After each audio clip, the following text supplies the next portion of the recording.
Hello friends, good afternoon.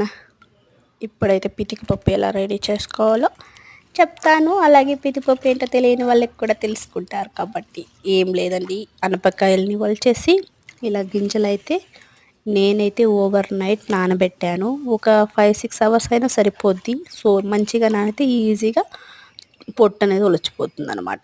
So అలా నానబెట్టుకున్న తర్వాత ఇలా ఒక మంచి క్లాత్ తీసుకొని, నీట్గా ఉన్న క్లాత్ తీసుకొని అందులో ఉన్న గింజలన్నీ వేసుకోవాలి. ఎందుకంటే తేమ వల్ల గింజలు జారిపోకుండా ఉంటాయి. తడి క్లాత్ పీల్చుకుంటుంది కాబట్టి గింజలకి అంత తేమ ఉండదు. సో ఇలా పెట్టి ప్రెస్ చేస్తే చాలు, పొట్టు ఈజీగా వచ్చేస్తుంది.